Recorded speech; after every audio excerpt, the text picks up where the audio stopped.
নমস্কার বন্ধুরা, আজ আমি আপনাদের নিয়ে চলেছি উত্তর কলকাতার অন্যতম প্রাচীন এবং জাগ্রত শক্তিপীঠ ঠনঠনিয়া সিদ্ধেশ্বরী কালীবাড়ি। এই মন্দিরে শুধু ভক্তি নয়, আছে ইতিহাস, আছে অলৌকিকতার ছোঁয়া। তো চলুন ঘুরে দেখা যাক মা সিদ্ধেশ্বরীর বাড়ি।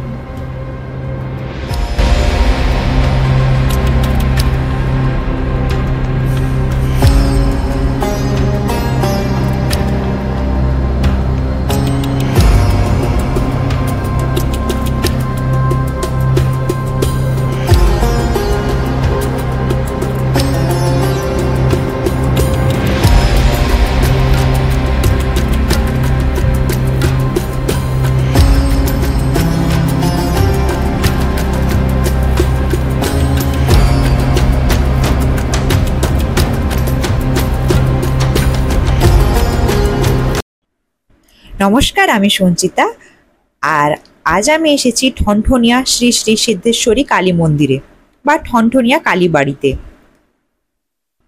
যেটি কলকাতার ঠনঠনিয়া অঞ্চলে অবস্থিত। এটি একটি প্রাচীন কালী মন্দির। এটি কলেজ স্ট্রিট মোড় থেকে একটু দূরে বিধান সরণিতে অবস্থিত। এখানে আসবার জন্য আপনারা মেট্রো করে আসতে পারেন। নিয়ারেস্ট মেট্রো স্টেশন হচ্ছে গিরিশ পার্ক, যেখান থেকে পায়ে হাঁটা দূরত্ব মাত্র 5 মিনিট। অথবা আপনি শ্যামবাজার, হাতিবাগান বা এসপ্ল্যানেড থেকে যে কোনো বাসে গিরিশ পার্ক নামলে সহজে পৌঁছে যাবেন। অটো বা ট্যাক্সি করে গুগল ম্যাপে শুধু সার্চ করুন সিদ্ধেশ্বরী কালীবাড়ি, সহজেই গন্তব্যে পৌঁছে যাবেন বা ঠনঠনিয়া কালীবাড়ি। এবার মন্দিরের সময়সূচিটা একটু বলে দিই। মন্দিরটি সকাল 6টা থেকে 1টা পর্যন্ত খোলা থাকে, আবার 1টা থেকে 3টে মন্দির বন্ধ থাকে, আবার বিকেল 3টে থেকে রাত 8টা পর্যন্ত মন্দিরটি খোলা থাকে। মন্দিরের সন্ধ্যা আরতি হয় ওই 6:30 নাগাদ। আর তখন যদি আপনি মন্দিরে উপস্থিত থাকেন তাহলে সত্যি অনুভব করা যায় এক অপার্থিব শান্তি। ভক্তরা এখানে ভোগ নিবেদন করেন খিচুড়ি, লাবড়া, লুচি, পায়েস, ফলমূল ও মিষ্টি দিয়ে। অনেকে মানত করে থাকেন, কেউ লাল শাড়ি দিয়ে চুড়ি, সিঁদুর, নারকেল, প্রদীপ নিবেদন করেন। বিশেষ দিনে মন্দির কর্তৃপক্ষ প্রসাদ বিতরণ করেন, আর সেই প্রসাদ বহু মানুষ বিশ্বাস করেন অলৌকিক শক্তি সম্পন্ন। এখানে কালী পুজো হয় বিশালভাবে। দীপান্বিতা অমাবস্যায়, পাশাপাশি অমাবস্যা, অষ্টমী, মঙ্গলবার, শনিবার এইসব দিনে মায়ের বিশেষ পুজো ও ভোগ হয়। সন্ধ্যায় ধূপ, দীপ, শঙ্খধ্বনি আর মন্ত্র উচ্চারণে মন্দির চত্বর পবিত্রতায় ভরে ওঠে। বিশেষ তিথিতে কুমারী পুজো হয়, যজ্ঞ এবং সারা রাত ধরে কীর্তন হয়। কলকাতার বিভিন্ন প্রান্ত থেকে ভক্তরা আসেন শুধুমাত্র এই সন্ধ্যা আরতির জন্য। এখানে মায়ের ঠিক বাম দিকে রামকৃষ্ণ পরমহংস দেবের একটি বিগ্রহ ও সারদা মায়ের একটি ছবি রয়েছে। এটির সাথে একটি ইতিহাস জুড়ে আছে, যেটা আমি আগে আপনাদের বলবো।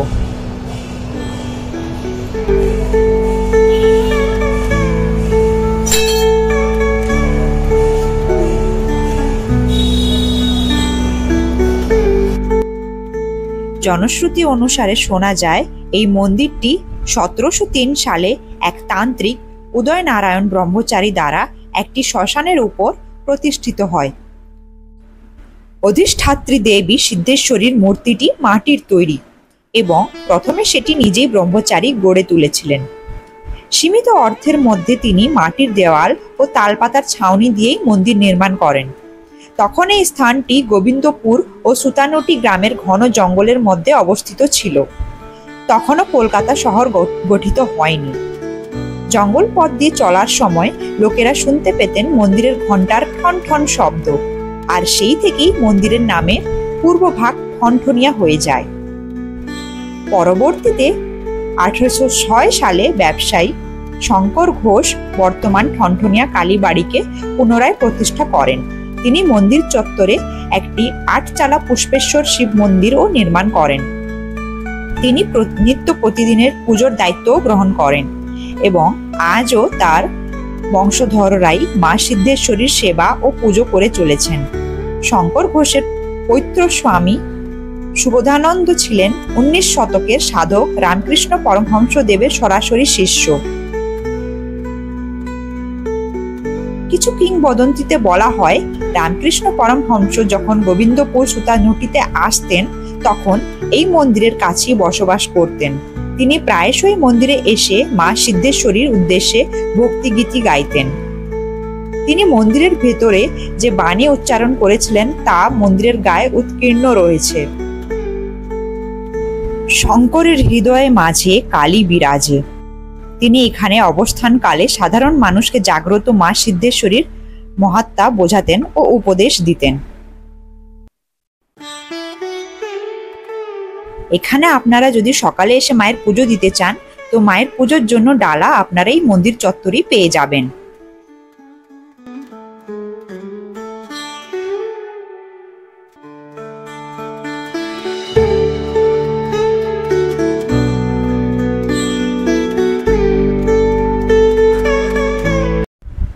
এই মন্দির শুধু ভক্তদের মানসিক শান্তি দেয় না, অনেকেই বলেন মা এখানে অত্যন্ত জাগ্রত। মানত করলে মা আশীর্বাদ দেন, কারোর অসুখ সেরে যায়, কেউ পায় সন্তান আর কেউ পায় জীবনের স্থিতি।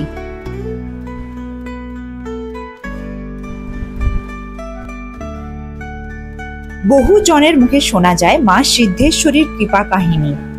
কেউ দীর্ঘ রোগ ভোগের পর আরোগ্য লাভ করেছেন, কেউ নিঃসন্তান অবস্থায় বহু বছর পরে সন্তান পেয়েছেন। এই সবই মায়ের কৃপা বলেই মনে করেন তারা। এই মন্দির শুধু একটি পবিত্র স্থানই নয়, বহু মানুষের জীবনের আশার আলো। তো বন্ধুরা, এই ছিল ঠনঠনিয়া সিদ্ধেশ্বরী কালীবাড়ির একটি ছোট্ট সফর।